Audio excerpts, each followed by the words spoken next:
why don't we very quickly just go around the table. We'll start with you, Doug. Everybody will say their name and what they are. And guys, you can bring the chair. I'm glad you're breaking up those chairs. We're sitting like in a circle. Everybody here should feel comfortable, and there will be opportunities to ask questions and relate to what's going on. And it's a round table discussion concept. So we're going to ask questions, and we're going to see how can we answer these questions, what can we do about them. We don't want people dominating the discussion, particularly not me, but what we do want to do is get some ideas flowing, etc. First of all, I want to thank everybody. We'll do a little quick around the thing. Leading members and organizations of the jewelry industry will meet to discuss what can and should be done to improve responsible sourcing in the diamond and jewelry trade. So the idea is to be practical, to think. We know that there's certain structures that exist already. There's RJC, there's your group over there, there's the World Federation. There's a whole bunch of different things going on. A little bit like the idea of RJC to harmonize best practices, okay?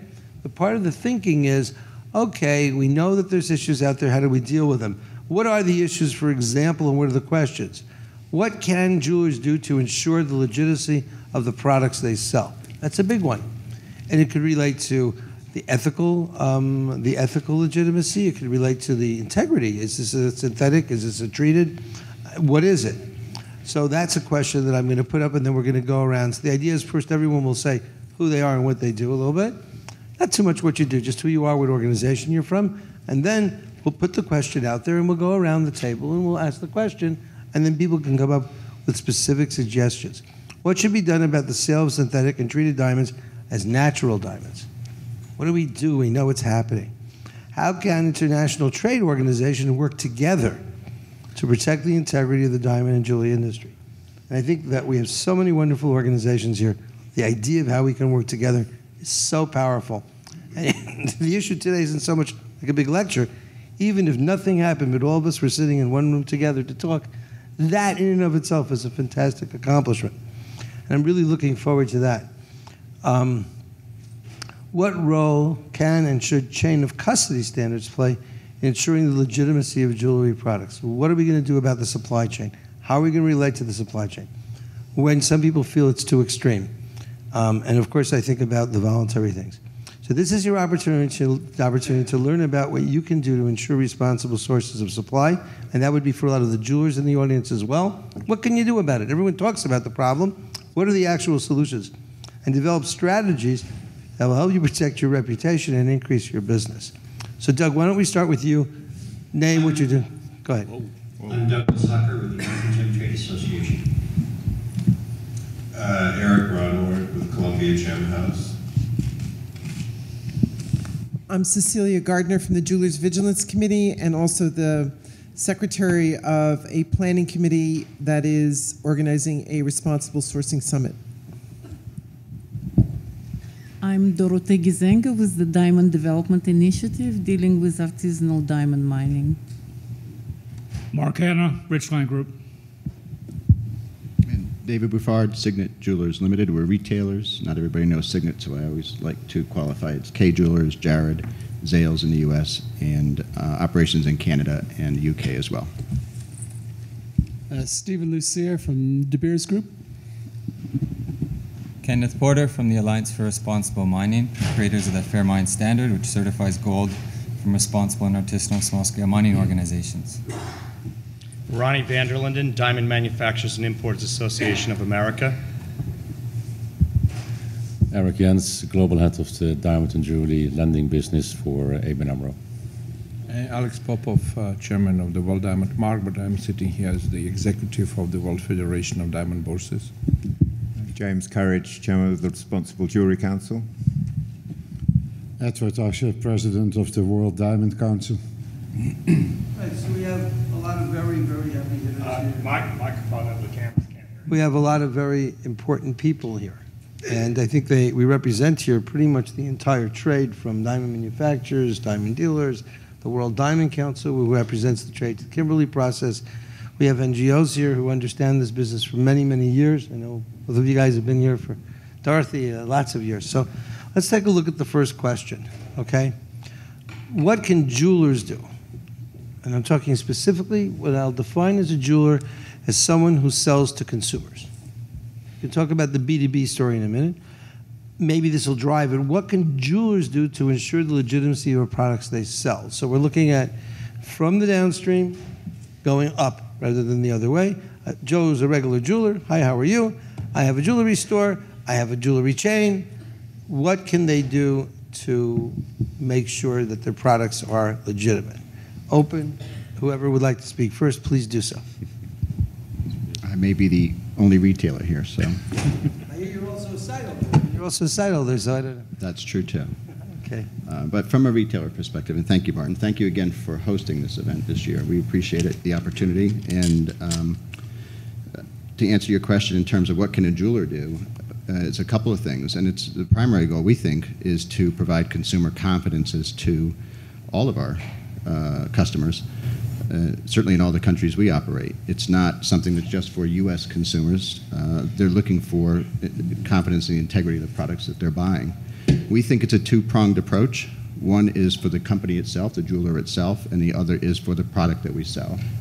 So in terms of the company, organizations like the RJC are key to us. That's why we have an expectation plan out with our suppliers to join the RJC. We're going to feel a lot more comfortable about working with our suppliers who are members of RJC, for example, and we hope to provide them the kind of assurance that they feel comfortable working with a company like ours.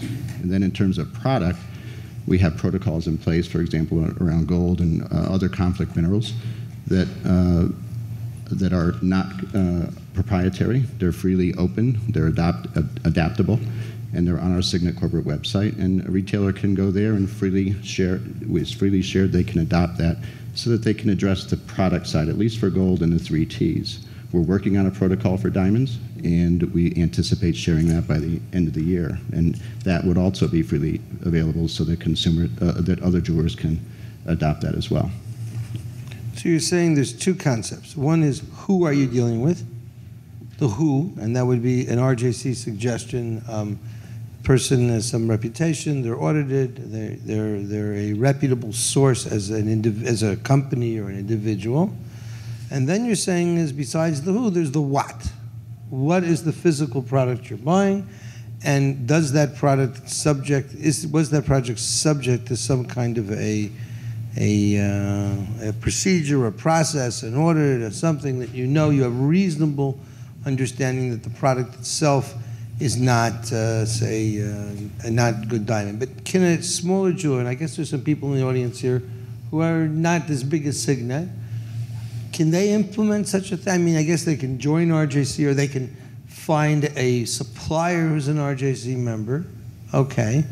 But what do they know about, even in RJC? I mean, there's a problem because some RJC members may have products that are not so, how should I say, correct. So you may have an RJC member that's also selling merengue diamonds in one of his divisions. Merengue diamonds, which might be illegal for importation to the United States for that matter. And certainly you don't want to do it from an ethical space. And even today, you look at the markets and you see people have goods from Angola, right? And I don't know if Angola is good or is not good. Those are all interesting questions. But let's say you really wanted to know that you're really, up to speed. Either just to come to the jeweler, and then I'm going to come to the financing and stuff, but anybody here is a jeweler who is thinking about these issues and confronting them in their jewelry stores in this group? Yes? Well, I'm not only a jeweler, I'm a wholesaler. Pass her the mic over there. We can kind of hand things around, so. Yeah, can you take it out of there, maybe? And it's better if people stand up and talk this. Everybody can go. We don't have to, yeah. We spent the last 4 years becoming the first responsible source through an independent. I think, first of all, that there's no criteria. So before anyone can really have, in my opinion, a conversation, the terminology has to be the same amongst everybody, like what is responsible, what is not responsible, and then it's like recycled fruit. I mean, every word produce, there's worldwide standard, doesn't change anywhere in the world in 7 years. So if we had a conversation that was actually on equal ground, what is a responsible diamond, what is the chain of custody of a diamond, what is a, it could be, there's no fair trade, fair mine diamonds, but it works in gold. I think the first question is getting a language that is uniformed. So we went and became a responsible source, which means we've opened up all of our diamond inventory, all of our practices, and set forth standards which any diamond company with SCS could follow. just like the gold standards, and we have this with Stoller and Harmony. So the same thing probably would work if you had a single conversation amongst yourselves on what is proper terminology and everybody used that, then everybody else up or down the chain would be in the same place. And this is the confusion. We don't have any commonality in our language. Therefore, what you may be doing may be different than what I'm doing, may be different what they're doing. But fair trade is fair trade. Bear in mind, there is an organization, and the question is, can we all get on the same page with the language, and then everybody will know. So for us, we ask very certain questions. Where did this come from? How do we know that it's recycled, etc.? And it would be the same when I walked code 2 and I said, do you have recycled gold? Do you have a certificate? I think the key is certification, and it has to be independent, third party, not second party. And that way, the hen is not watching the chicken coop. It's a little bit, the fox is not watching. That's right. So I think that's the key, is who's watching who, and is there a common language? So I think it starts with asking the question and having a common answer. Good. Does RJC have standards for the kind of standards that she's talking about that everybody could coalesce around when it comes to a piece of jewelry? I mean, it's certainly all set out on the website. I can't quote it by word here, but the aim is obviously to have clarity as to what we mean, and by setting very clear standards that have developed and evolved over the years, as we have the revised Code of Practice that came out in 2013, so that there is something from people to work to. I think to the earlier comment, it's important that these things are made as easy and as accessible as possible so that the retailer that you're talking about can pick up the understanding step by step, that they're not faced necessarily a complete wodge of words that they have to work their way through. It has to be a step-by-step process that people can appreciate that. Did you ever look at the RJC website to see their standards, and you didn't feel they gave you the correct terminology? Or There's no difference between a recycled diamond or a responsible diamond, and some people, a responsible diamond in its actual full term is supposed to take in the practices of the mining process and the end product. That's what the responsible is supposed to be, both. But it's not really talking about the environmental impact. There's a lot of things that are not being addressed at all in that conversation. De Beers did a whole program with recycled diamonds, so there should be just common language. Is it recycled? Is it responsible? Responsible is supposed to be the mining process and the end product, and the openness and the transparency. And that's what it started. It is listed like that, but then it's not really showing you the chain of command. So the goal is there, but not the. I think well, there isn't a chain of custody yet for diamonds, but there are obviously people who are members of the RJC at the mining end, so they have adhered to the practices and the Code of Practices to become certificated members for that. And obviously the strength of the RJC, as David was saying, is that it runs all the way through the supply chain. There's also the important provenance claim, which is voluntary in the latest Code of Practices, which allows people to declare where the diamond came from, whether it's synthetic or if there's something else about the diamond that they would wish to state. I think you have to answer something, because what you're talking about is responsible sourcing. We're not talking about responsibility coming from the miners. You're talking about your vendors sourcing responsibly. So when you talk about recycled merchandise, what's been coined of late, it's still, you want to know that has been sourced responsibly. Is it coming back in to the market through a jeweler? Do you, when you buy back a diamond or an emerald or a ruby for that matter from your private client, do you ask where they sourced it from? I guess at that point you feel that it has been, you're bringing it back from the public. So it's not about responsible mining. Yes, we look forward to responsible mining. I'm a member of the RJC along with other protocols, diamond source warranty, that you can have an agreement between the vendor and the client, or the client and the vendor, pardon. So you want to make sure that your vendor, whoever you're buying from, is sourcing responsibly. And that may fall under that heading. There's a lot of bullet points that can fall under that. Can we establish a baseline? You see, perfection is the enemy of good.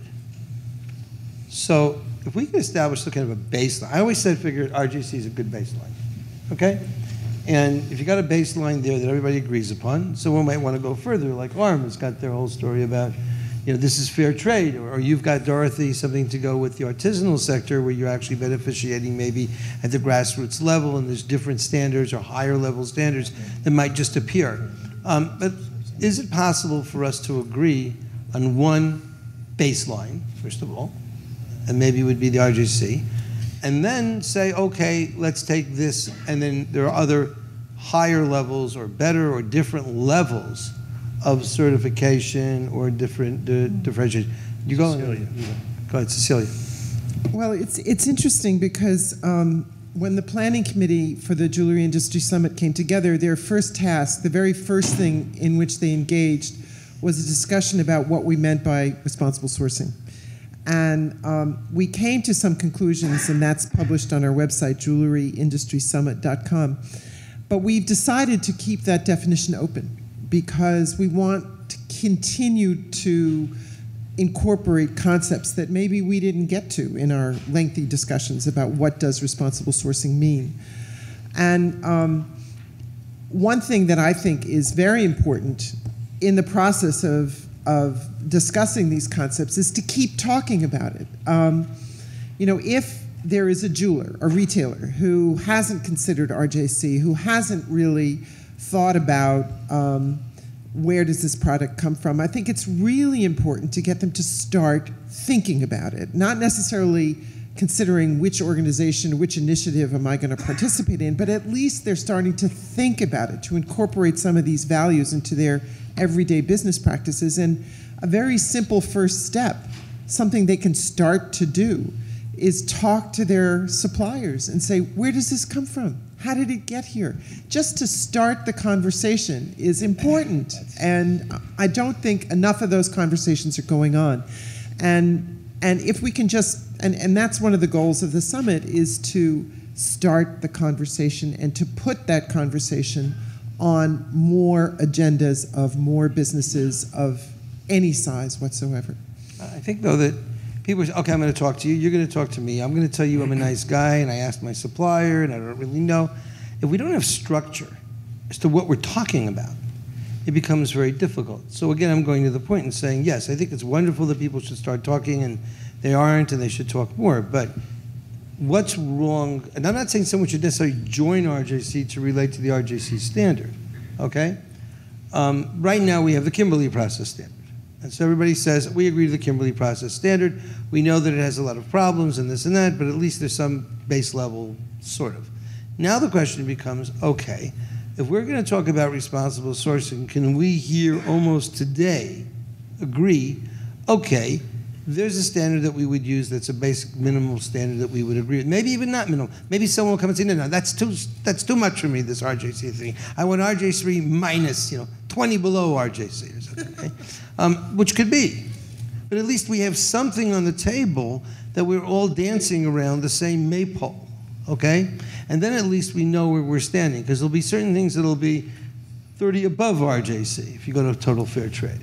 And there might be different things we need to do, so I'll give that to you in a second. So my point is that with all the ideas that we have here, I believe that we need to have a floor. And you can go to the basement, you can go even below it, but something that we all agree upon, that if you do this, that it's kind of reasonable to assume and understand this is something that we begin with. I'm sorry, so you want to talk? Yeah. If I would add to what Martin just said, basically, what happened today is RJC doesn't have any diamond sourcing protocol. And what Cecilia says is, let's go around and ask other people what to do. And this causes a lot of confusion. And I'm speaking for the Bourse members who are not joining RJC mostly because they don't understand what it's all about. So maybe it's the right thing to do is to find the best common denominator and just say, okay, what do we agree on? Let's start with this. Let's build the building brick by brick. One brick, agreed, done. Second brick, agreed, done. And then maybe at the end of the process, we'll build something out of this. So if we start to put the protocol and making it too high or making it inaccessible to other people, it will never work. So let's just say, okay, we're here. What do we agreed upon? done, finished. Next day we do something else.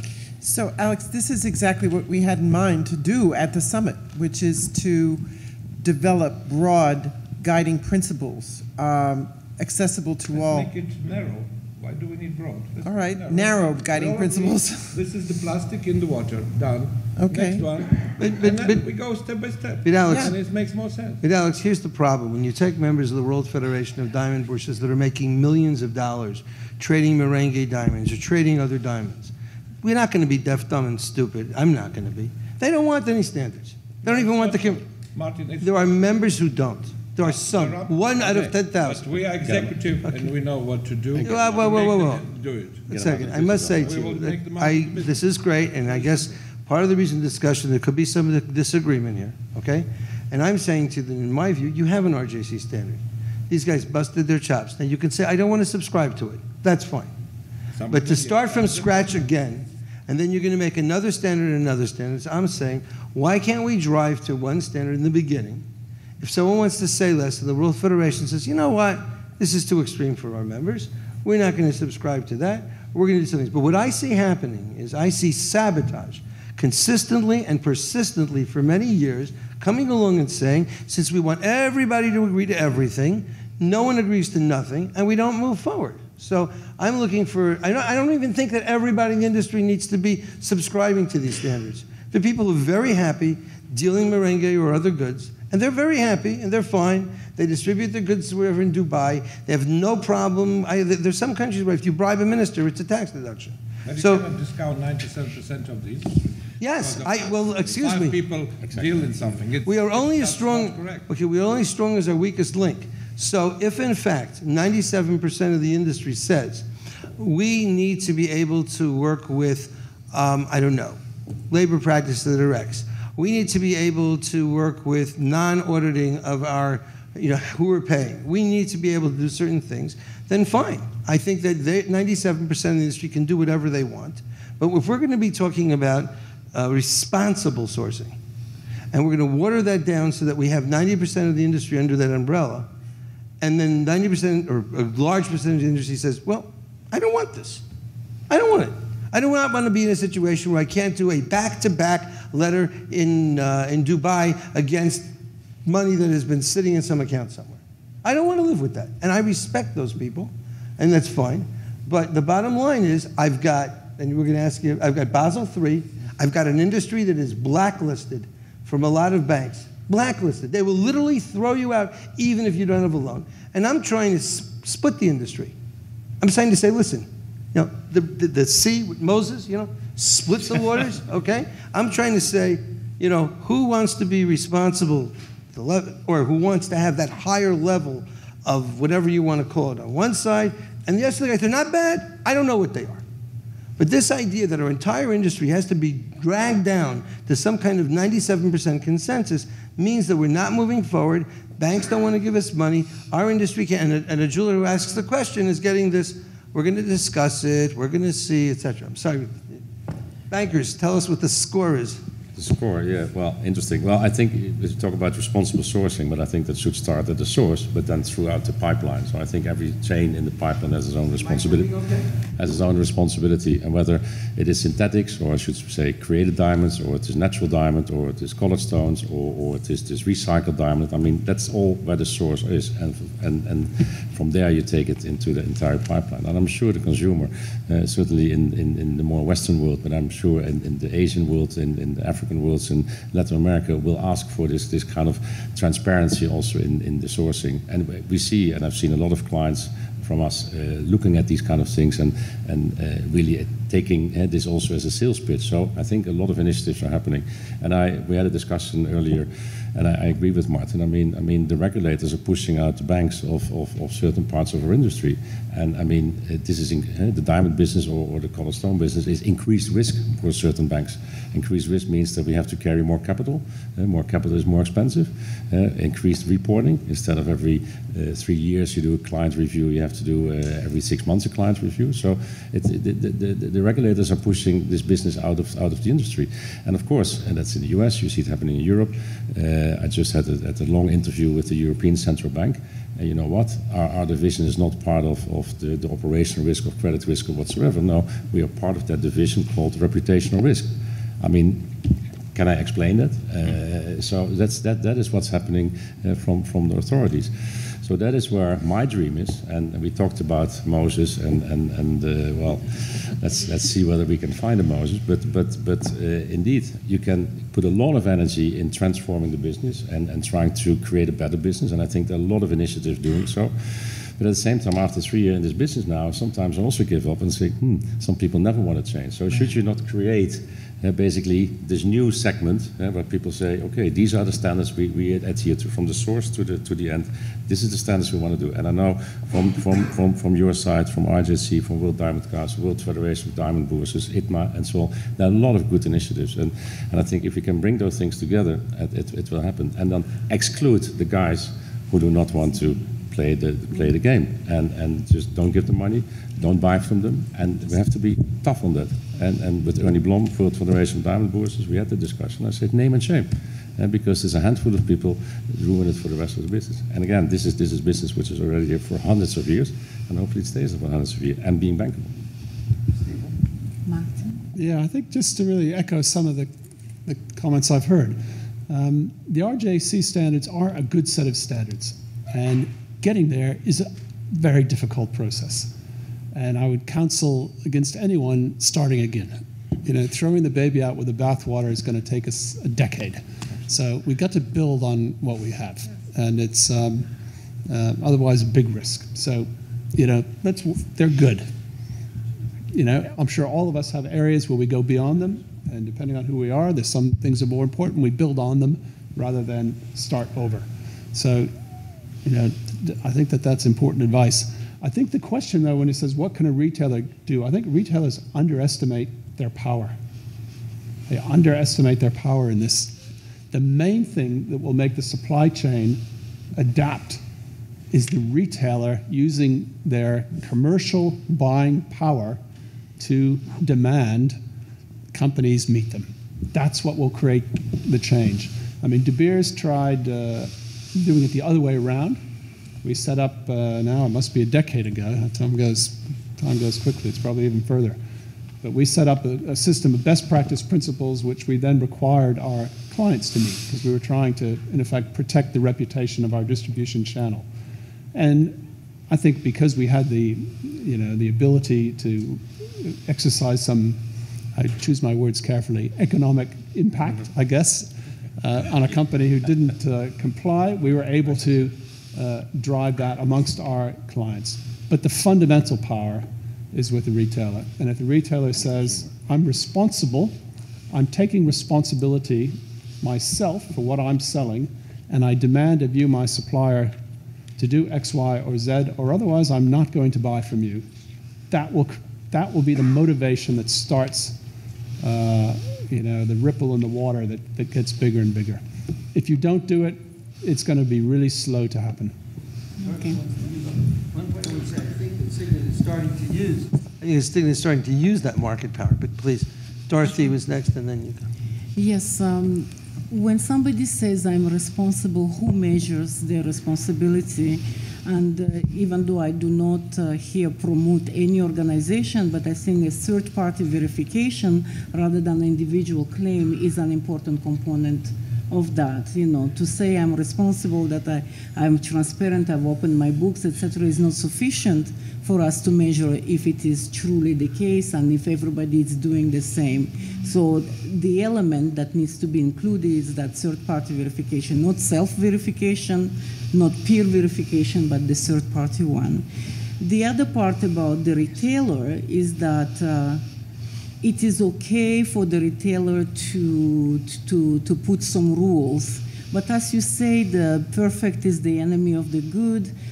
As a representative of the artisanal diamond mining area, where we're still thriving and we have to overcome a lot of hurdles, I think that there has to be some flexibility to allow people to reach a level and not discriminate the source because they are not there yet. Because in artisanal diamond mining, we have years yet to go, even for the standards that we have put together as Diamond Development Initiative for the artisanal miners in order for everyone to be comfortable and say, yes, it's fully kosher. And so, but the effort needs to be recognized, and therefore those diamonds need to sell so that those people can also benefit from the market itself. Then in terms of responsible, again, my question is, what do we mean by responsible? Is it conflict-free? Because often I hear people expressing it in terms of traceability, that it is conflict-free. But that's what the KP does. No matter how people feel that KP may have its weaknesses, but that's what KP exists for, is to establish that this is a conflict-free origin of diamonds. So what is beyond that? What more do we want in terms of responsible when it comes to diamonds that is beyond the KP? And that needs to be clear. Because for most people, and for me, if you have a KP certificate and that is legitimately issued and so on, you have guaranteed that it is conflict-free origin. Let me just say this before I jump to. Number one is, you mentioned a couple of points. The first point you mentioned is verification. And I don't know that everybody can agree to absolute verification.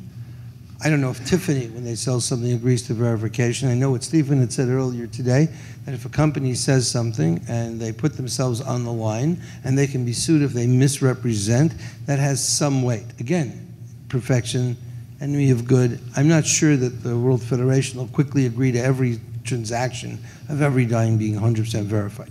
You mentioned the idea of what is it? Now, conflict, the word conflict is a misnomer.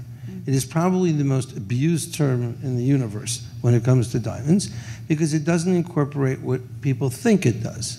So if you have the merengue situation again, I'm just using an example, okay? Or if you have money disappearing in Angola or whatever have you, clearly we would not consider those to be acceptable. And if you don't know what it means, the RJC does have standards, maybe not only and specifically for diamonds, but the general standards in the RJC documents would deal with issues like labor and issues like responsibility for money, etc. So you're 95% there with the standards that would apply that may not be specific to diamonds, but incorporate most of it and certainly go well beyond the definition of conflict and stuff like that. So, you know, your points are very good, but I think what I'm getting out of this, and I definitely want to pass to you in a minute, is the idea that maybe there's a ladder of different standards. Maybe there's not one only standard. There's one standard that we prescribe to, some of us, okay? And then, you know, other people might have other standards and say, listen, we're less, we're more, we're this, we're that. And the consumer might have a basket, I'll get to you in a minute. The consumer might have a basket of services or standards, or, for example, fair trade. Fair trade is a very high-level standard which requires beneficiation in the artisanal sector well beyond what RJC talks about. Okay? Fair mind. Fair mind. Fair trade, fair mind. What is it? Fair made. Okay? There's a lot of interesting concepts there. So I understand what you're saying, Dorothee. All I'm saying is that we should at least try to have some standards that are acceptable to start out with and then adjust them. Sorry. I'm going to let David say wait it. Thank you. Before I disjointed. Yeah, just to clarify with regards to RJC, it does cover platinum, gold, and diamonds. And I don't mind saying on behalf of James, they're gold-plated standards. They're recognized by organizations, ICL, ILO, around the world in terms of the quality of those standards. So I'd encourage people to educate themselves and learn about it. Now, of course, what it doesn't cover is silver and colored gemstones in other areas. But coming to Dorothea's point in terms of the definition of conflict, that is an area where we agree that the Kimberley process ought to be celebrated for what it's achieved, and it's achieved a great deal over the last 15 years, from its development to its implementation. At the same time, consumers' expectations about the definition of conflict are different. It is, as you said, it's about rebels trying to overthrow legitimate governments. We don't really have that today. But what we do have are human rights abuses, and that's why we believe building upon the Kimberley process with other protocols, and the same issues with regards to gold, building protocols that can address human rights issues. De Beers was a leader with the BPP program years ago, is a way to build upon the weaknesses in the industry and provide the consumers with the expectations that they have. They think when you say it's a conflict-free diamond, that it covers human rights abuses. We need to close the gap between the reality and their expectation. I just want to take it to the consumer a little bit more. At the consumer level, what's the two most important words today? It's now trust and authenticity. And as the younger consumer moves from college debt to hopefully our best customers, we're dealing with another parameter that rarely gets discussed in these meetings, and that parameter is called the internet. That parameter is called the transparency of everything. That parameter is called one of us goofs, we all suffer. And I think that, to the point being made a second ago, that since the consumer, most people in this room, David is the one that touches the consumer. The retailer touches the consumer. We can do lots of very good things, but we need the retailers to create a level of trustability that it's their pride, it's their integrity, and they take that all the way back through all of us. And sometimes they want to know, show me, verify it. Sometimes, we've established a level of trust, but it's most important that where we, the industry, touch the consumer, which is at the retailer, that level of trustability is impeccable, and we should do everything we can to give them the tools, and there's an awful lot of good tools now, but our job should be to give them the tools to show what we do, how we do it. Your point's right, Martin. It's not an end, it's a journey, right? And I'm not sure we take it that far. We work very hard amongst ourselves. We work very hard organization to organization in setting our standards. I believe the RJC standards are tops. But I think that there's another level where this isn't getting to the consumer, and I think the retailers can be queasy about it, and we need the retailers to understand that we need them. It's the retailer, the level of trustability, the communication to the consumer, and I think this process gets smoother. So. Someone there wanted to say, and I know that you wanted to say something. So, Martin, to go back to your point about what should be the baseline, you referred earlier on to the who and the what. I firmly believe that in our industry, the who would be the Responsible Jewellery Council, and the more we have membership of the Responsible Jewellery Council through the supply chain, it will create a chain of confidence, not necessarily a chain of custody for individual products, but a chain of confidence of an established and certified company that acts responsibly, dealing with another one. The challenge, I think, is how to develop a common baseline for the product. And there is an established process, which the Organization for Economic Cooperation and Development have done, the OECD. And they have said, for any product, and particularly those that come from conflict or high-risk areas, there's a very simple 5-step framework that everybody should follow. And the first of those steps is to have a management system in place that manages your supply chain. And the second one is to map your supply chain, understand it, and be able to identify risks within it. And if you do those two things, then unless you identify a risk, there are 3 further ones which you have to follow if you identify the risk. But if everybody did those first 2, that would start to be a baseline upon which people could then, if they have the ability to do so, can create systems and protocols and standards which can apply to the what. But the baseline is simple. It's have a management system in place whereby you understand what your supply chain is, be able to map it, and be able to identify risks. And that exists already with the OECD due diligence guidance. Okay, 1 second. I'm going to Edward. But one point I'd like to say is you don't have to join the RJC. You don't have to join the RJC to relate to the RJC established standards. So if there's a document out there, you don't have to be Jewish to like the Torah, okay, to follow the 10 Commandments. So you don't have to, I mean, those are standards that are published. And what I'm looking here is to drive consensus to some baseline, and then you can say less, you can say more, you can say strip this part out, we can't live with it, but at least we'll be looking at when the Kimberley process is a document. We spent, I don't know, 5 years working on a document. Things were in brackets. And we were hammering and hammering and hammering until everybody agreed to one document. I'm not even looking for that now. I'm looking for the first draft and saying, okay, let RJC be the draft. Maybe some organization wants to put sections of it in brackets. Some people may want to do different things. But I'm sorry, Edward, Please go ahead. You are the keeper of the KP at this group here, Well, so please go ahead. We're talking about the Kimberley process. The Kimberley process knows 3 pillars: 81 nations, the World Diamond Council representing the diamond industry, and civil society. And when you buy rough diamonds from a legitimate supplier, the diamonds usually have to be imported in a country. They have to be exported out of the exporting country where the diamonds are found. And they can only export if the country is Kimberley compliant, and then you get a Kimberley certificate. On the other hand, you can only import the rough diamonds if they have a Kimberley certificate. Then they are polished, and then on the polished, the World Federation of Diamond Bourses, if you remember, not only ask you, they demand to put on each invoice that you make that these are non-conflict diamonds. And in that way, we make a chain of warranties from the rough to the polished, to the dealers, and in the end to the retailer. So you can ask for it. We have a system.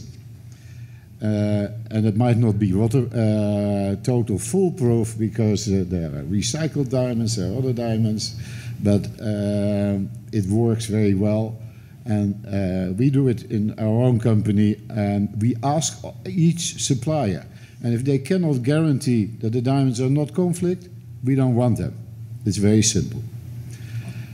The other thing that I wanted to say is what Mr. Jens was pointing out, a very important fact, that is that the regulators of banks see the diamond industry as a risk, as a reputational risk. And if we want to keep the confidence of the banks, and indirectly, of course, the confidence of the consumer is what it is all about, then we need to look at our own industry. And we look at those who do things that we don't want. And we come on a very important legal point that is difficult. Stephen Lussier mentioned it. If you don't do best business practice, you are not welcome as a site holder. And if they can prove that you don't do it or that you damage them, you're out. We have, as a diamond industry, to do the same. Because you see now and then that people are convicted, that people are known to do things that we don't want, and we let it go. And the next day they walk again in the diamond bourse. And that's what we don't want, because there are only a few. If you look at conflict diamonds, it's probably 0.2% of the world production. That means that is 99.8% of the diamonds are Kimberley certified diamonds. But it is the 0.2% that can damage the whole industry. It is the people who damage our image, our reputation, who influence the central banks that say to the commercial banks, better not finance the diamond industry. So we have to do it ourselves in the industry. And there are all kinds of legal problems and objections. But if we don't do it with the World Federation of Diamond Bourses, with the CIPJO, and with all the other organizations, we get nowhere. Then we duck the issues, and in the end, we don't have the money, and we lose consumer confidence. And that's not what we... I just want to say one thing, Edward. You know, what you're saying about conflict diamonds is pretty much irrelevant. What you're saying to me, we go and we act and we check that they're conflict diamonds. But it doesn't mean anything when they say it's not a conflict diamond. That diamond could be a diamond that's illegal to import into the United States. That diamond could be a diamond that people were killed for by their own government. So when you say to me, hey, don't worry, or I checked if it's a conflict diamond, you might as well check if it's snowing in Russia. It's meaningless when you're talking about a diamond that the consumer is looking at and saying, I'm trusting you, Mr. Jeweler, to sell me a diamond that I know is legitimate. And when I say legitimate, assume for now I'm talking about RJC standards, that the labor is okay and that there's no killing involved in the diamond, etc. The standard, that phrase of conflict or not, is absolutely meaningless, because you could have a government shooting their people. You could have all kinds of money disappearing, where any bank, that standard isn't going to work for the banking sector, where they say, are you at risk or not? Are you up to some kind of a standard? So I'm not against what you're saying. I just feel it's about time that we got to the point where we recognized with all due respect to the Kimberley process, it does not solve our problem. When a consumer is buying something, they want a level of assurance, have a level of standard much higher, much, much higher than what the Kimberley process is talking about when it plays this conflict, story. The other point about the industry controlling itself, oh my God, I think you're 100% correct. I mean, there's no question about that. But as long as we have a situation where we bow to the lowest common denominator in our industry at the World Federation, and we say, hold it here, we gotta get consensus, everybody has to agree. Take a look what happened with EGL grading reports, okay? The industry was not able to relate to that. So all I'm saying is, I love the industry, I love the World Federation, I love the World Diamond Council, and I think you're doing great. But we need to come to the point where we say, okay, can we go to a higher standard or a standard that would be acceptable to consumers here? And you've got other standards like what the BPP talks about, okay, which is not limited to the definition of conflict. We have other standards that are around you that are being applied with market power. That was the phrase you were looking for. Okay, but let me stop it one at a time. Yes, you go. Yeah, then you guys want to talk. Thank you. My name is Dana Shore, colored stone dealer since 1980, and I've traveled around the world to a lot of mining areas. Martin, I think your concept of trying to come up with a single standard is admirable, but I think it's faulty. I don't think it's possible. I think there might be some other alternatives to doing that. I'm not saying we shouldn't do anything, but the idea of a single standard, I don't think is possible. And I'll start. One of your favorite terms is the last 18 inches. Now, I can tell you as a wholesaler that there's a tremendous amount of unethical activity among the retailer. And if the consumer wants to trust anybody, it's not upstream suppliers. They got to start at the retailer. So if in this group and in this country and Europe, the retailers don't take care of this problem and end as much as they can the unethical activity, how is the consumer going to believe anything about what is claimed upstream with their suppliers? RJC, I can show you, I can demonstrate that a lot of several RJC companies are participating in unethical activity. So what is RJC? That's like the lion protecting the impala. You're not going to have, it's a conflict of interest. So although I feel there's some good intent, RJC, if you really want to get down to it and analyze it, RJC is not doing the job it claims it's doing. Let's go on to the idea of fair pay and fair trade. What does that mean, really? Anybody in this room, can anybody define it? I gave a talk about this at Gem A in London last year, and I showed them a slide of a grass hut that's about 4 feet high in a corundum mining area in Madagascar. I'm sorry, Mozambique, Madagascar. And I said, look, we're doubling their wage now. We're really doing fair pay. And I showed them a picture of a mud brick house with a thatched roof. Now, is that really fair pay? People here are living in $200,000 to $1 million homes, and they're going to be proud to show their customer that they're giving fair pay and allowing somebody to move from a grass hut to a mud brick hut? Or what level is fair pay? Maybe it should be equal to the minimum lifestyle that your lowest employee in the consuming country is living. So to set a standard of fair pay and fair trade, same word, is almost impossible. I don't think we'd ever get agreement here on what that is. And if we went by my standard, David Bouffard and Signet could not afford to buy those stones because they couldn't compete with their competitors. Let's go on. I have a couple more points and I'll be quick. We have violence. You know, a few years ago, quite a few years ago, Nelson Mandela and the ANC would have been called a terrorist organization by the US government and EU. And we're talking about who is violence. So if I supported and I bought diamonds from the ANC, am I going to be banned by the group, by the trade? Because politically, I am supporting an overthrow of a corrupt but legitimate government, South African government. By the way, most weapons that are used in violence around the world are manufactured in the US by corporations in the US. It would be very easy for the US government to stop the flow of weapons. Not our little thing about buying a few diamonds. U.S. government, British government, French and Israeli government are the biggest producers of weapons in the world, not counting Russia and China, but we overcome those. We could do a lot different than the way it's being done. One last point that we bring about, child labor. I go to many mining areas where there are a lot of children working. Now, if we boycott those, what's going to happen to the children? They have to work. There's no child care like we have here. There's no home care. The extended families are broken up. What is a parent going to do in the field if we boycott? Don't buy their diamonds or rubies.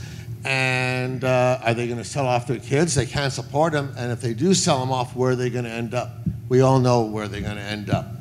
One last point, and I'm going to be done. Thank you. The diamond companies, basically major diamond miners in Africa, have stolen the rights of artisanal miners to mine.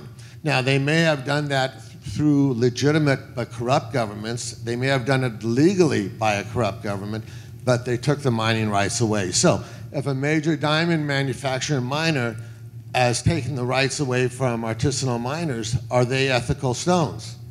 So my feeling here is that we can't set a standards. It's not going to happen. But maybe we can set up initiatives that are really positive and come up and somehow support and promote those initiatives that are already being done, like Diamond Development Initiative that Dorothy's working on, the Fair Mine Gold, and other initiatives. But to set up standards like this, it's going to be impossible. Okay, well, thank you. 1 second before you pass it along. Look, there's going to be a lot of different views in this room and in this world. Fact is, though, Fair Trade Labeling Organization, now Fair Trade exists. You may agree or disagree, certainly entitled to, but nothing is nothing. We may have a ladder of standards where you have different types of standards, RJC, World Federation, whatever have you. But the idea that we can't have standards is fundamentally evil, because what it means is that we cannot do what is necessary to assure the integrity of the products we sell, and I just won't buy that. Now, maybe we won't be perfect, okay? And I imagine that we need to perfect things, but we need a starting point to go. So, the idea here is, and I'm going to go back to the original idea, and then we'll absolutely keep talking. We need something, okay? And you could say, for example, Rapaport price list, it's got a number, lousy number, 30 below, 20 above, 10 below, I don't care. But we're at least dancing around one aspect. So what I'm saying is this. I would look at the RJC standards, irrespective of whether or not they're perfect. I would look maybe at some of these fair trade standards of what is, and say that's also another level of standards. And maybe there's something else the World Federation or someone wants to come along with and say, here are also standards. But let me make it clear, though. If we don't do anything and we tell the consumer everything's okay, and it's not, we are destroying our industry. You may as well take out a gun and just shoot people in the industry, because you're destroying the industry. So we have to move forward on this issue. The RGC does have standards. You may want to say less, more, that's fine with me. But we need some kind of a marker. And, if someone, and by the way, not everybody has to agree. We could have an elitist group consistent of Signet and RapNet and I don't know, De Beers and whoever it wants to be. And they say we're like American Gem Society members. We prescribe to a higher standard, okay? Our hot dogs are kosher, whatever the hell it is. Doesn't stop other people from doing or not doing whatever they want. But let me just go forward. Doug, you were going to say something here? Who's next? Doug, yeah, we agree. Okay.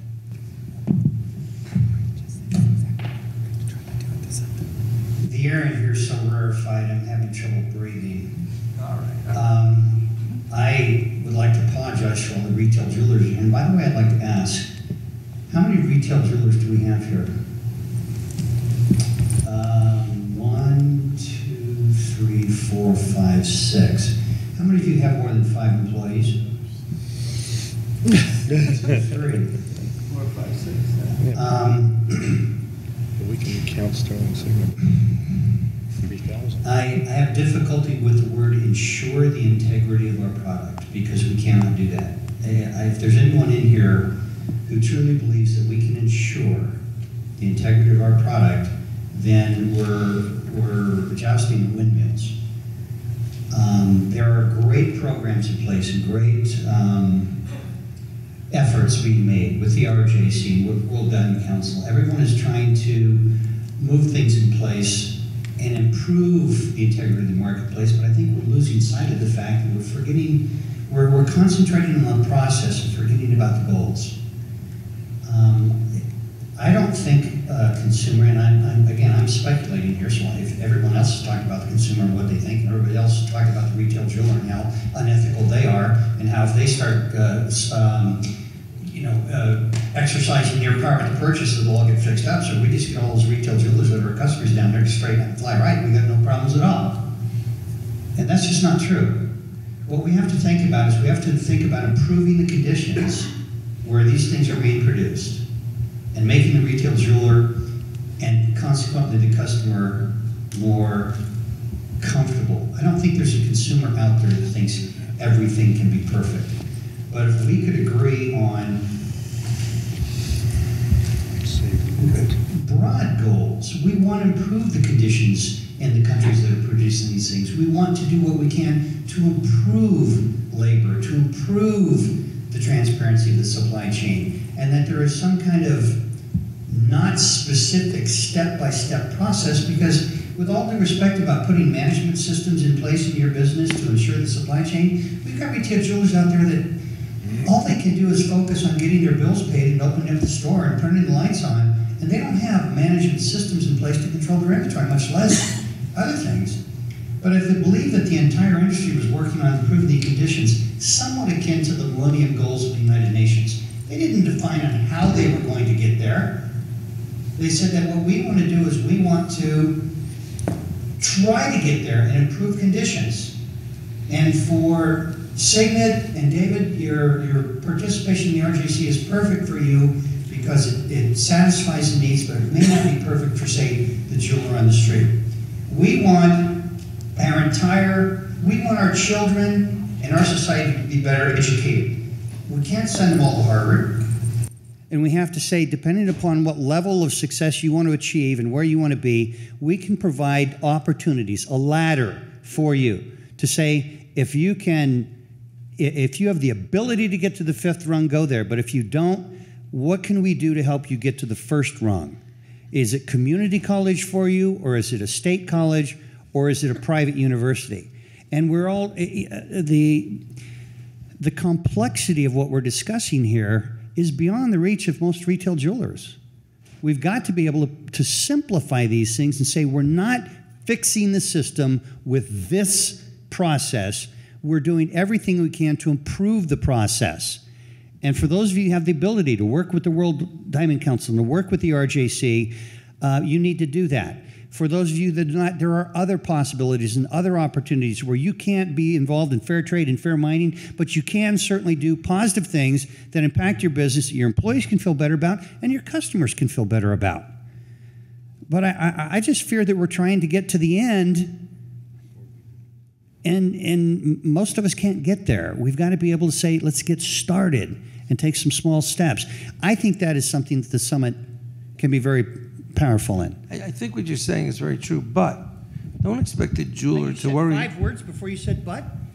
But don't expect the jeweler to go to Africa and make sure it's okay. Don't expect the jeweler to go and check if the iron that he has in his house is going to create an electrical fire if he's got a UL certificate. So I think we need to be clear here. No one expects the jeweler to make sure that the products that they're buying, they personally go and check it all through. But let me finish. But if there is a standard that the trade starts to accept or dance around, and that standard is then applied by different people in the supply chain, then the jeweler at least has the option, should he choose, of buying something that has a certain, how should I say, stamp on it, a certain basis on it. Like, take fair trade. No one expects the grocer to offer and go to the Banana Republic to find those bananas. But there's nothing that stops him from selling fair trade bananas if he so chooses based on the economics of the situation. So this whole idea, we can't do anything because the jeweler can't do it, doesn't fly by me. Okay, so I'm saying to you, let the trade establish some kind of a baseline, and then the trade themselves will see to it that if there's demand for fair trade bananas, they'll exist. If there's no demand, they won't exist. And so what we need to do is say, when we speak, when we call something responsible, what do we mean? What is it? And if we can't even come to a definition, okay, then we're never going to be able to go anywhere. So that's baselines can be established, Martin, by large companies, because on both ends. Okay, you're concerned that large companies. You're concerned that large companies will try to use this in some ways, not even with intention, unintended consequences of large companies having auditing capabilities and all these other RJC kind of devices, and the little or smaller companies are going to get pushed into the corner and be disenfranchised, or even the gemstone business maybe. I didn't imply that, and I didn't say that. But I'm asking, do you think that? No, but I'm saying that you can't put baselines in place, expect people to achieve them if they don't have the resources to achieve them. You can't set baselines. See, I'm saying that they don't have to, the supplier has to. But go ahead. Do you want to say something, David? No, I When you're done, Stephen's next. Okay. I'll be quick because I think I don't want to lose the thread of the discussion here, but I'm just commenting on a few of the things that I've heard. It's rare for me to come to the defense of my colleagues down the other end of the table, but I think, Martin, one thing to think about the WDC and the KP is that you're quite right. They're two separate issues. We're not so worried about the KP now because we haven't got the wars. If we were back 15 years ago, we probably wouldn't be talking about RJC, we'd be talking about KP. So I think in a way it's good that they keep doing what they're doing is very valuable, but let's not, as you quite rightly say, we don't need to run them down, it's important, but it's not the answer to other issues which now, because that isn't an issue, are more important to us. And that's, I just think, important to reflect on. And on the RJC standards, again, let's not confuse the standards with the implementation. No one's pretending that the RJC has this issue cracked.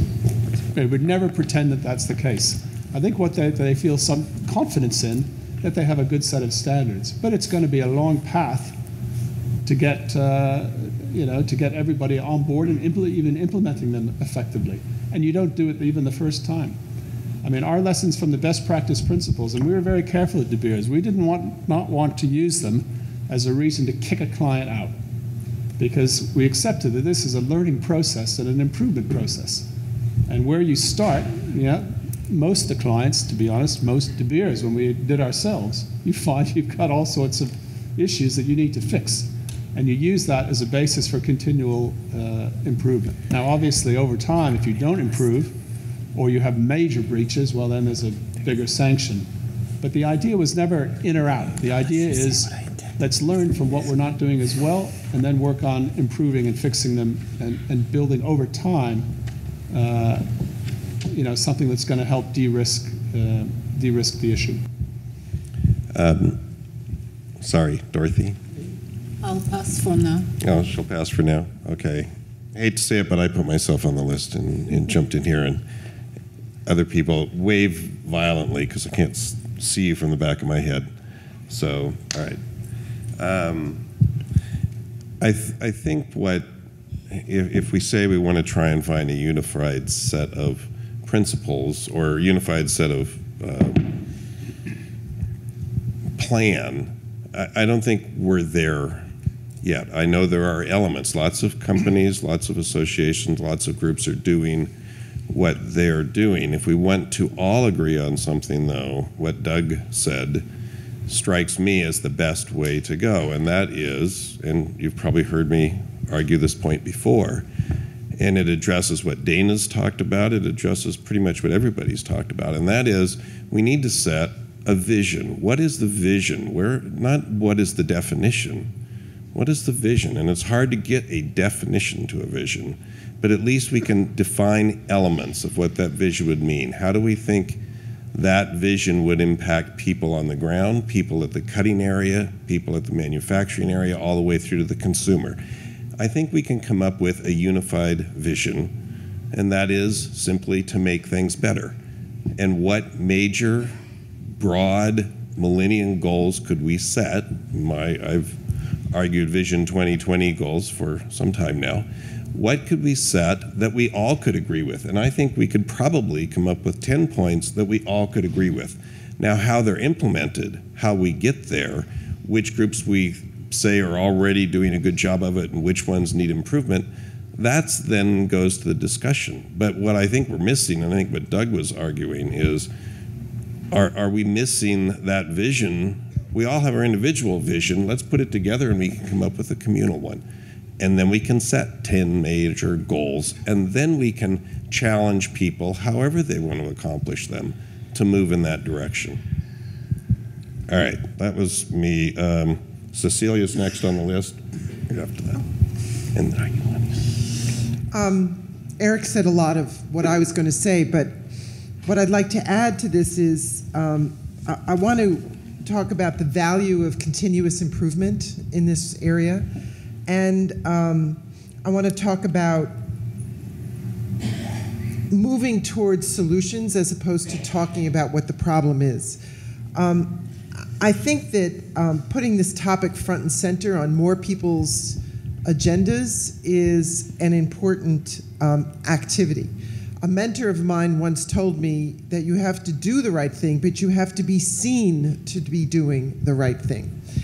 And I think a very, what Erik just said is exactly what I was going to say, which is, you know, putting together principles in a public setting where NGOs, governments, banks are present and contributing, honoring all of the work that has been done in this industry already, the initiatives, the hard lift that the RJC has done, the hard lift that the best practice principles have done, informing us, making sure more people know about those standards and those initiatives and that hard work.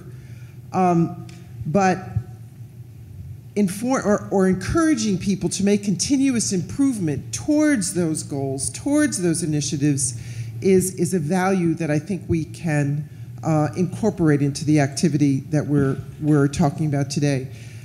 It's, Martin, I'm reminded about this conversation we had last year in this very room on this very date.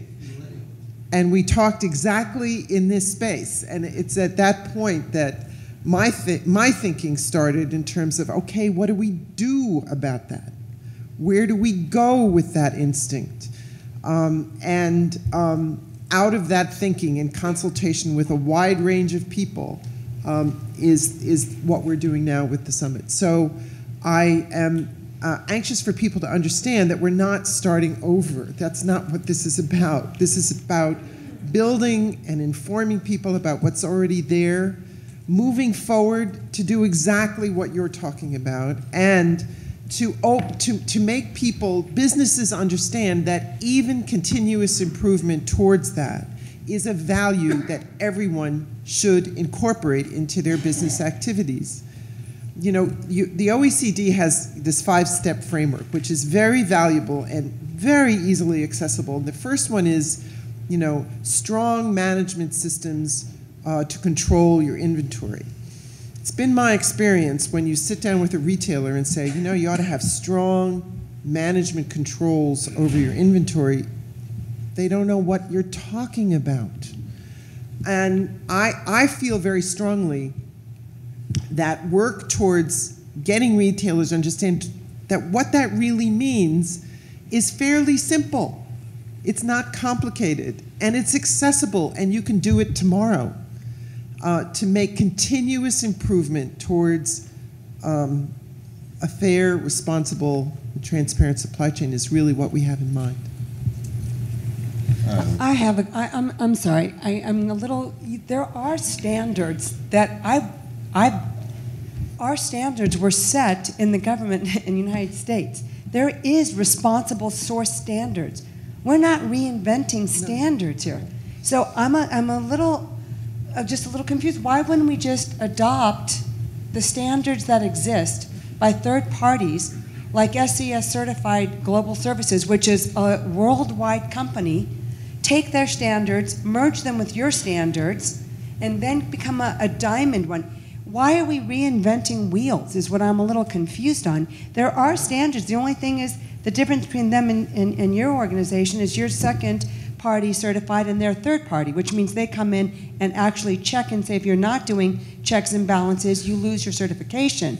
And you don't do that. That's the main difference, is that you don't throw people out.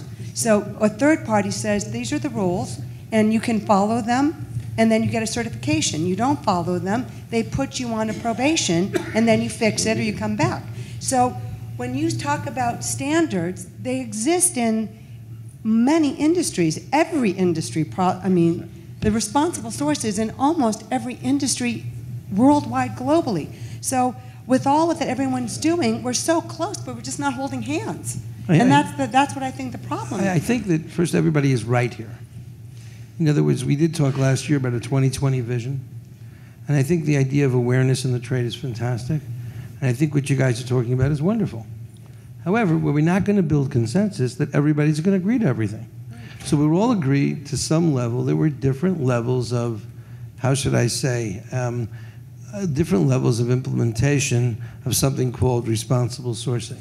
I did want to say this. You know, last night I had a piece of chicken, and it was a kosher chicken. I never met the chicken. I didn't slaughter the chicken. I didn't cook the chicken. But I felt very confident eating that kosher chicken. I mean, everybody was happy except, of course, the chicken. But the bottom line here is this idea that I hear expressed continuously, that some jeweler has to understand OECD guidelines, appears to me, well, I love you, you're right, but it doesn't make any sense to me, okay? I would no sooner expect the jeweler to understand how to fix electricity in this room, how to wire his house up, than I expect him to understand OECD guidelines. However, having said that, the jeweler being aware is wonderful, because he needs to know, if he's a kosher guy, that he needs to eat kosher, so he gets his stuff in a plastic thing, okay? So my point is that all the paths lead to goodness, and we shouldn't be judgmental about you're good, you're bad, you're better, you're worse. But what we should do is all try to move in the same direction where the 2020 thing is perfect. It's great, because that's something that everybody can prescribe to. Some of us will say, hey, we want to have a more clear standard, whether it's a clear standard, like you've come up with guidelines, Dorothee, for most difficult area in the world, artisanal diggers. They're not perfect, maybe, but they're as good as we're going to get, and we start to move and move and move along that direction so that we're not excluding artisanal diggers and saying because we have high standards you get to starve to death, okay? And I think that your point, we haven't heard much from you, okay? Where you're talking about this idea of fair mind or fair mate or fair something, okay? Also is going to be an important aspect. I know that you're running in your game, Stephen, and saying we're putting the De Beers name, the forever mark name, on what we're saying. And the reputational risk of your stuff being found out to be evil is huge. You'd be talking about hundreds of millions of dollars of damage if in fact, so there's different aspects of how people are going to apply this game. And I think that maybe the idea that there is one standard is no good, but we do have to encourage everybody to move along in a certain direction. Some will move at a more specific RJC type standard. I'm not happy with RJC stuff either. Okay? And I didn't want to join RJC for many, many years because I said they're greenwashers. They're allowing people to do all kinds of stuff that I don't agree to. But I got to the point that if we don't start to move things forward, you know, we're not going to go forward. Okay? So anything is good and blessed. Any effort is a positive thing that has to happen. And we can't make someone feel bad if they don't go to this or that level. Okay, and this is where I agree with you, Cecilia, and I agree with you saying here, we have to have a positive attitude towards this thing, and we have to move forward. Having said that, I think that if I was thinking, great, we could come up with some standard that we all agree to. It's obvious this meeting is teaching us that that's not the case, which is okay, all right? But as long as we understand that the issue needs to be addressed, and I think forcefully, but maybe other people see less forcefully, I think specifically, and other people think less specifically, that's fine, I think that's cool. But I will say to you, the clock is ticking, the millennials are getting older every day, and we're going to be in a situation. Wait, Erik's got a list. Sir, Erik, go with your list. All right, David. If you remember what you were... It's hard to know where to start. There's so much commentary. But I guess the best, and given the time, maybe is the best, is to go where you started, Martin. You asked us in the beginning, what can retailer jewelers do? So let me be specific. If I'm a retailer jeweler, I'd be going to the RJC site, and I'd be looking to see who the suppliers are that are listed there.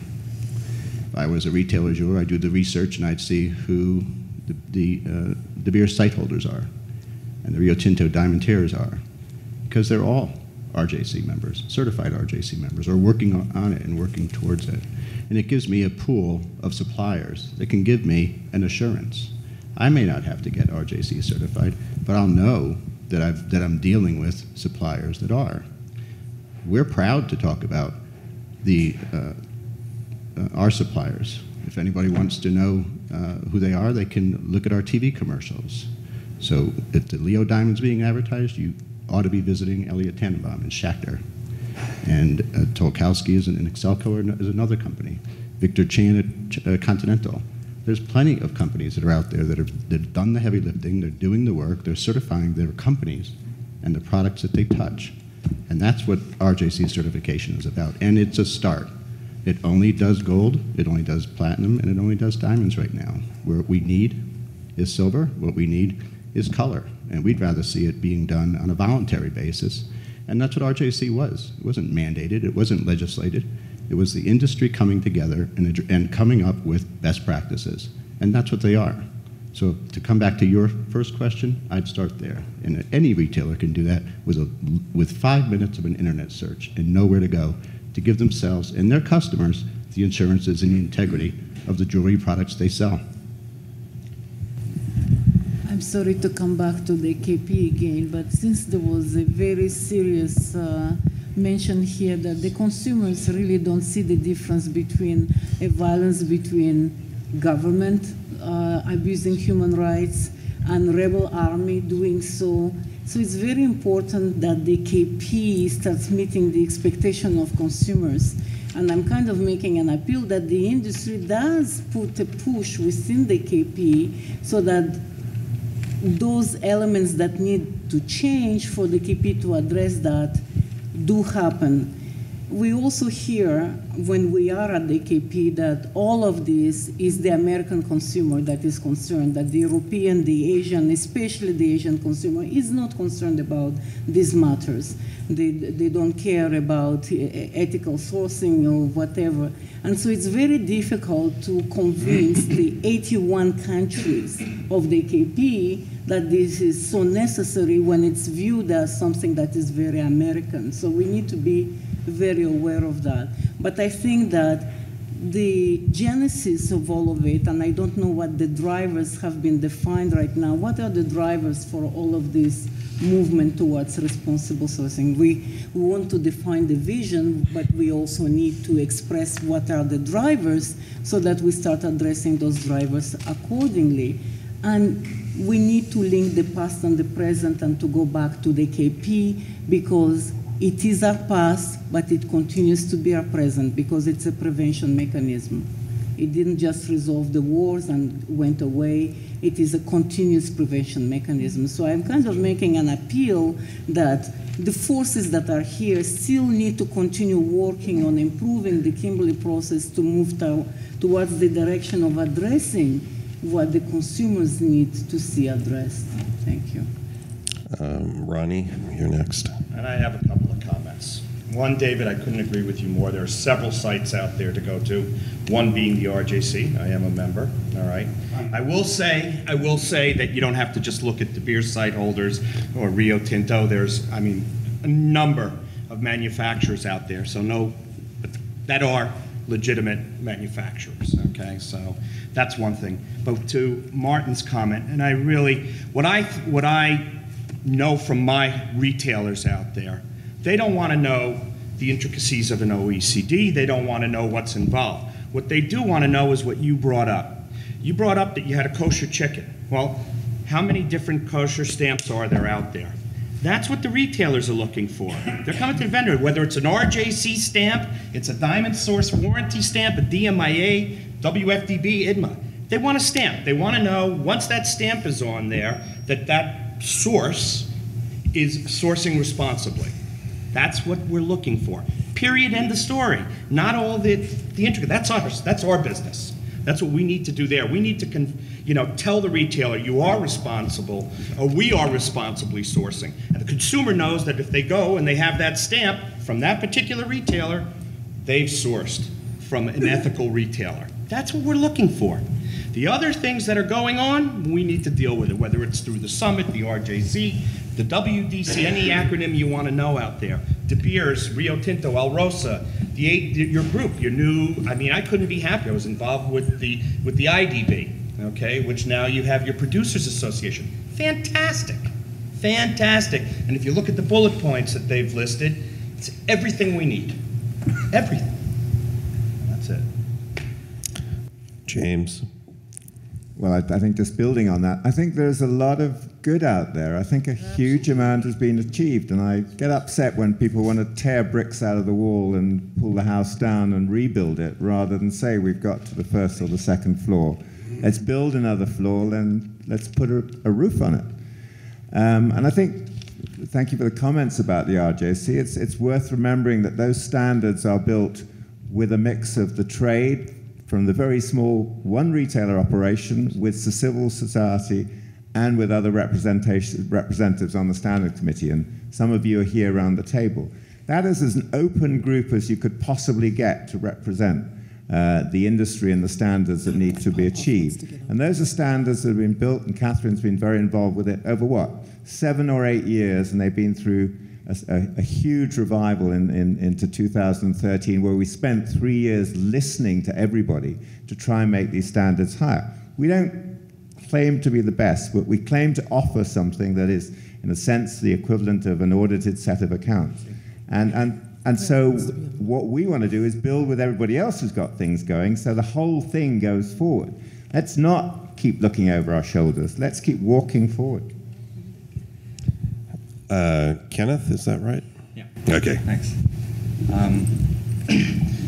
No, I think that what we need is more spaces where we can bring together the various segments like civil society, NGOs, governments, and the private sector and industry.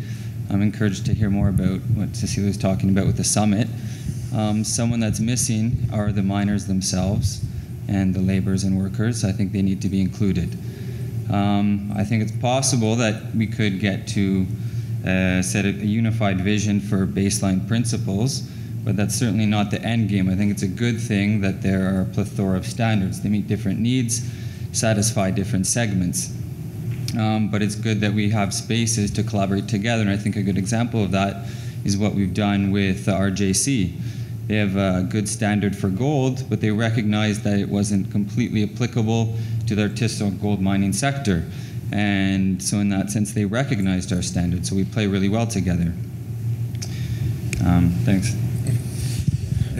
Alex. Thank you.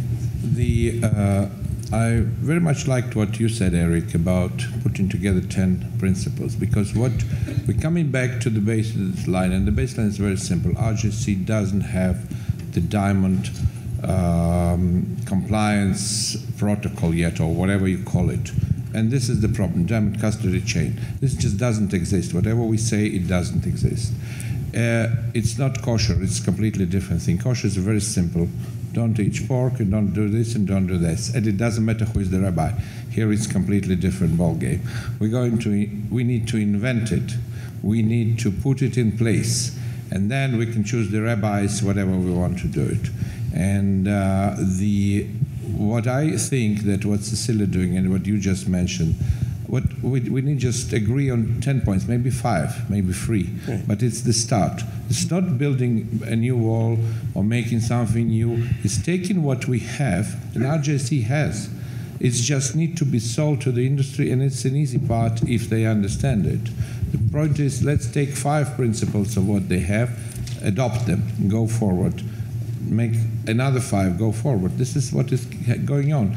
The achievement of KP is so remarkable that so many people agreed on something. We need to build on this. We cannot change it every time and say, oh, I've got the new standard because I think this way or another. The old standard is bad. No, the old standard is good. Let's keep it. Let's build on this. We're not going to ruin everything. Just take one piece of a time. That's it. Thank you. Sorry, Martin, I have the list and I put my name in front of yours. That's the advantage to keep the list. You can squeeze in there whenever you want. No, I agree with that. And I think that what we need, when you're trying to conduct a meeting, which I'm not very good at, but when you are, you should try and find consensus. Where can we agree? Where can we start from there? I think we can agree, many of us, that there are a lot of initiatives out there. Some of them we love, some of them we think are okay, some of them we may not like, but there's a lot out there. Okay, that's a place of agreement. I think, though, we can find, whether it's 3 or 5 or whatever, I think we can find some overarching goals that we all can agree with, 100% of the people can agree with, whether it's a small miner in Africa or a small miner in America, of which I'm one of those. You know, whatever it is, that we can agree on certain broad aspects. Then we see how all of these various different things fit in, and we find ways to challenge people. Here are our broad goals. What would you do? How would you set it up? How would you organize it? How could we come together to make this a better industry? And the reason I'm saying that is I have heard the consumer mentioned a few times here, and that's pretty critical. My kids are between 18 and 23. I got married very old. They don't want to hear somebody is certified by XYZ. They want to see what that means. They are going to look it up on the web before they go by. They are going to specifically say, show me a picture, tell me a story. So we're going to have to get much better at that. Many in our generation would say, okay, it's organically certified. All right, yeah, well, we all heard about all the organic things coming out of certain countries in the Far East here that were all organically certified. I think the new millennials are going to be much more skeptical. They're going to demand much more.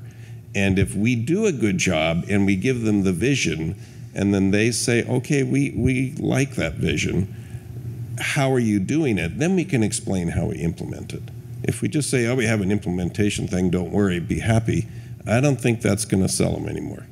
So, all right, now it's Martin's turn. I think that, we're coming up on 4:30. I'd still like to ask one more question for discussion, but there's going to be different approaches. I don't think that people are going to wait for people. The idea of total consensus, in my view, this is my own view, it's the enemy of doing anything, but I think everybody should do what they want. But forcing everything to be consensual isn't going to work. Dorothee, the KP is never going to get the governments to agree to implement a broader range and redefinition of conflict diamonds to do everything. Now, again, it's my view. I see the KP as a black hole. So it's like in Washington, if you want something never to happen, you give it to a committee, okay? If you want to make sure that nothing ever happens in terms of this industry seriously addressing human rights abuses that have nothing to do with revolutions, then just give it to the KP, okay? So I see the KP as sort of a negative in this regard. It's just my view, okay? But I'm willing to give you 1,000 to 1 odds, okay? 5 years, do you want to do $10, $20? 1,000 to 1 odds. That the KP will not pass a decision that changes the definition of conflict diamonds to encourage or uncover the kinds of things that the RJC is referring to. It's just not going to. I was there when we wrote the KP, and governments claimed we have sovereignty issues, we will not support human rights. Plus, you'd need another waiver from the World Trade Organization if you're going to start talking about human rights as part of the KP. So there's a whole story there. I'm not knocking you, I'm just saying let's be realistic. Different people are going to do different things. The one question I'd like to ask is there a threat?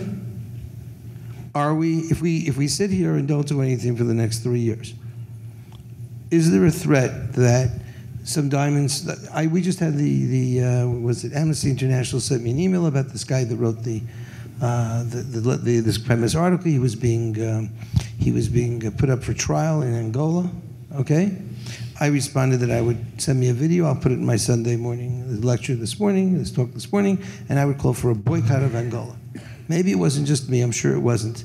But Santos himself decided to drop all charges against this guy. I agree with you, we should never minimize the market power that we have as buyers in the United States or wherever else. But my point is this, and this I would ask this group here. 2 questions. One, is there a threat? Is there a clear and present danger to the ability of the diamond and jewelry industry to continue to sell products? Could we all of a sudden get ourselves caught up in some Angolan story or some other thing? Is there a current, immediate, or pretty close till the next year's meeting, okay? Are we in danger of having a reputational damage to this industry? Question 1.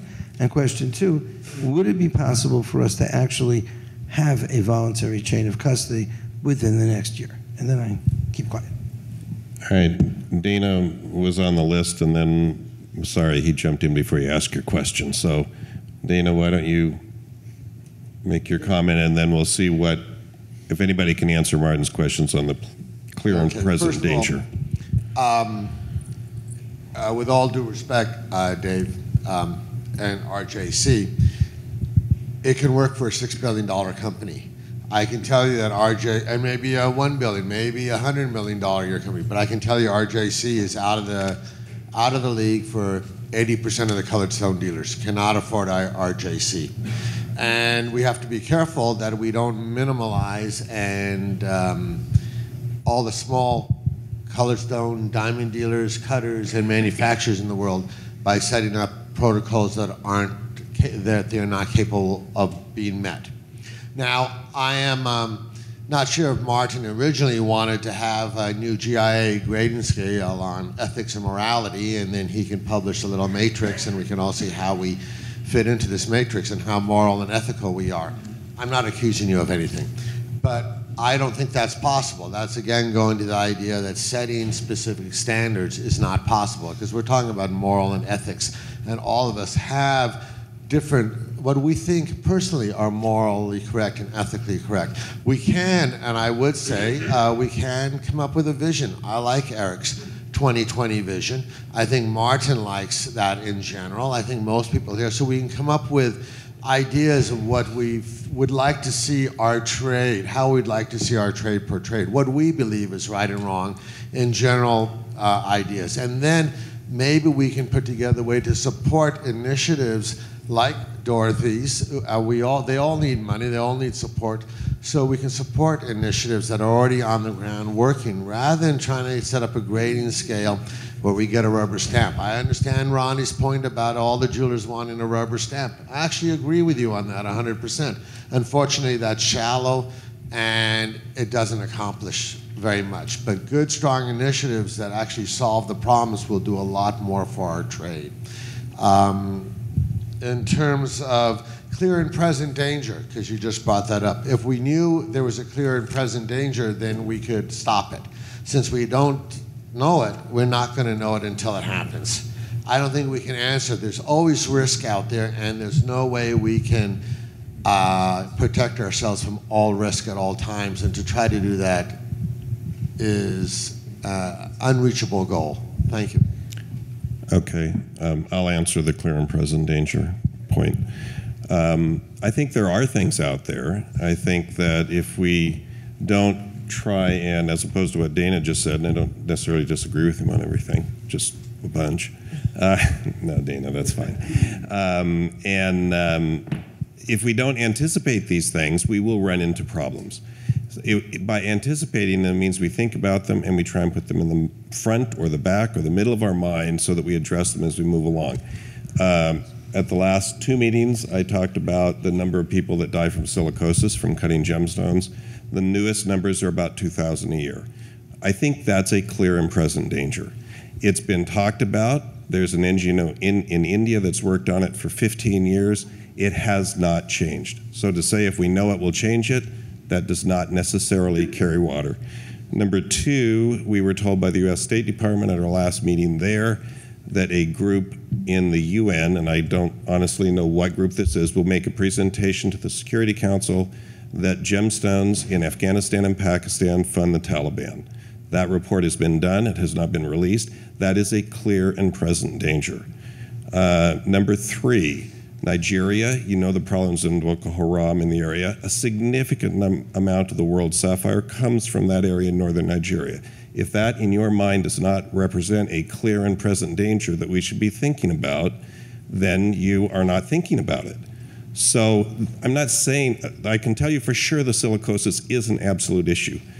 Nigeria, I've had a couple of miners come out that are no longer mining there and saying, Nigeria-Cameroon border, that it is more than in clear and present danger.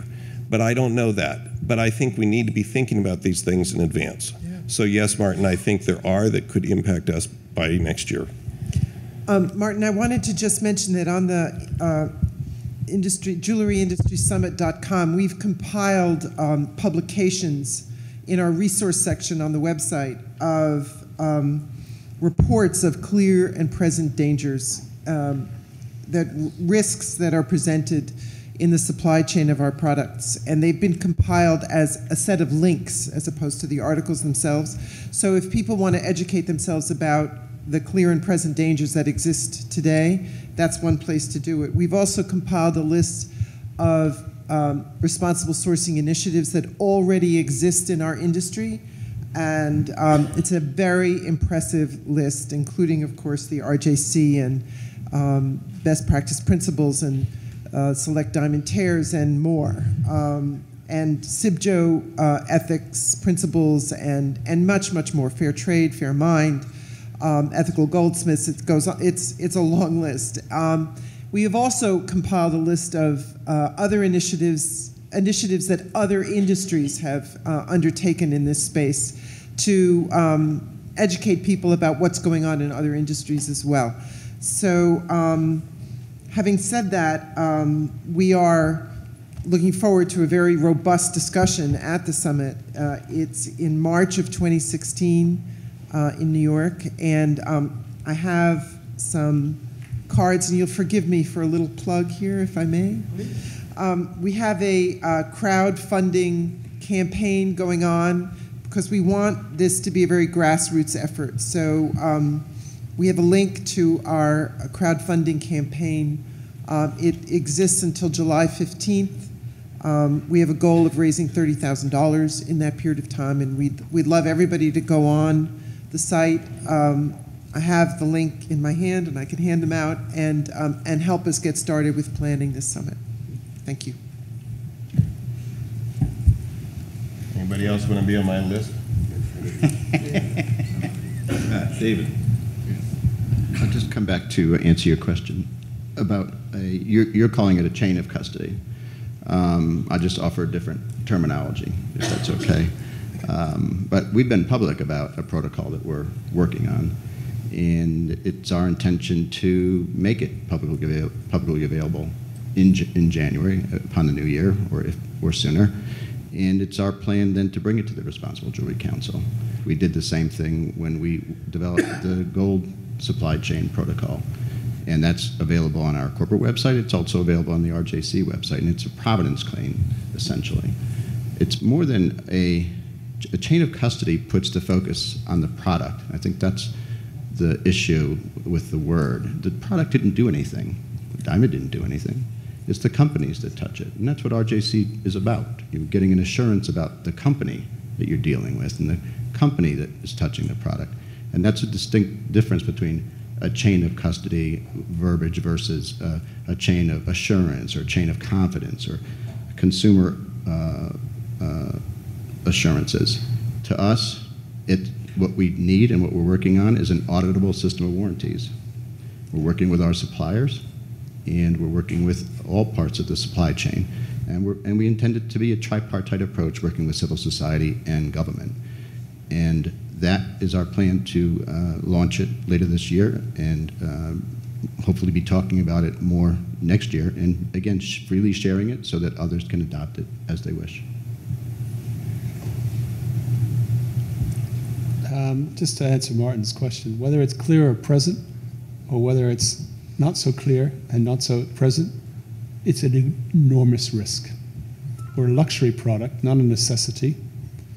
We're a high-value product where public perception of the wearer is extraordinarily important. So sometimes people say to me, oh, Primark sales weren't hurt by the problems in Bangladesh. That's an entirely different sector.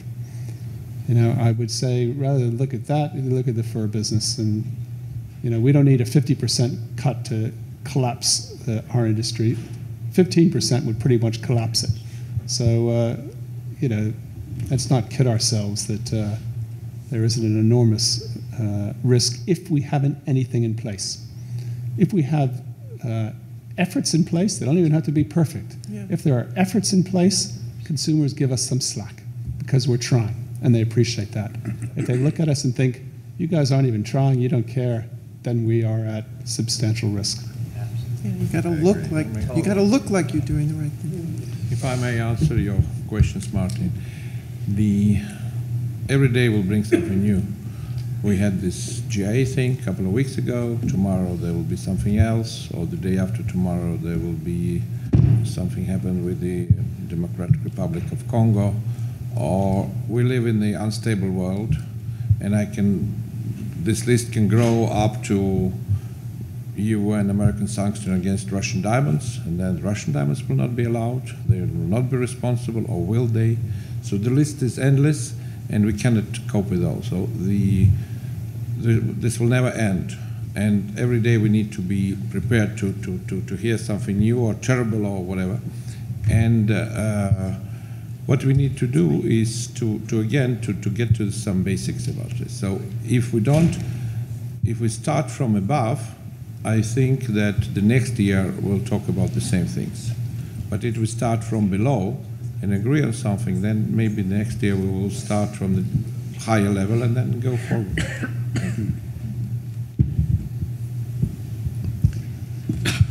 We've had a chain of custody system in effect ever since 2006.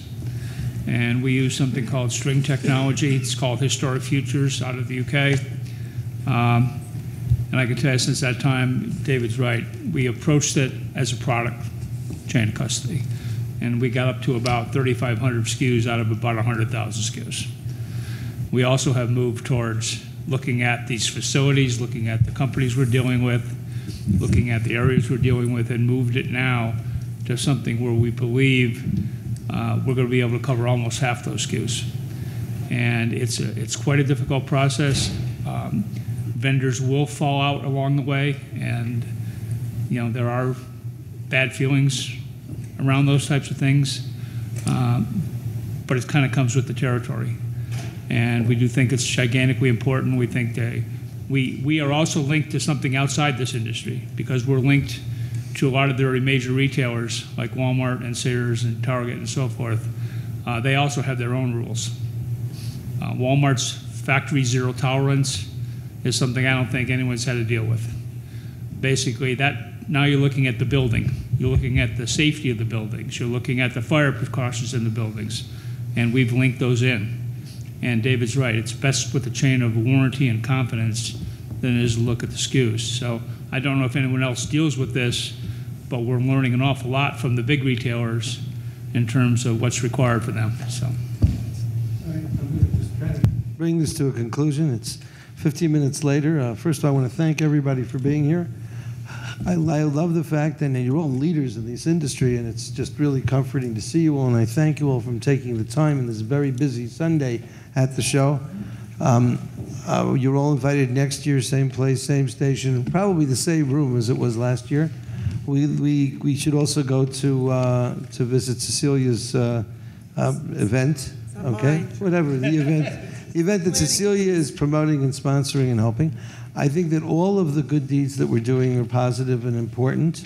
I think that some of us are going to move forward faster in specifics. Other people are going to work on foundations that are broader and very strong. I think we have to take an attitude of whatever anyone does is good, not to be judgmental about other people's efforts, and just simply to recognize the good in everyone's efforts over here. I do want us to, though, make sure that we do weigh carefully what's going on. Now we have the luxury of meeting once a year or more at the show and discussing this. But God forbid when something's happened, there will be emergency meetings and emergency discussions. We should certainly plan a contingency plan, what to do when there's a problem. I think that would be a wise thing for our leading organizations. We didn't get to the point about how the organizations interact. We should definitely have a contingency plan. I do understand some of these disputes about the product versus the people and all that, but I do think all of us are trying our best to move forward in a positive light. And I congratulate us and I encourage us, and I hope that we will really reach even greater levels of success. Thank you all for coming, and have a very nice ride home.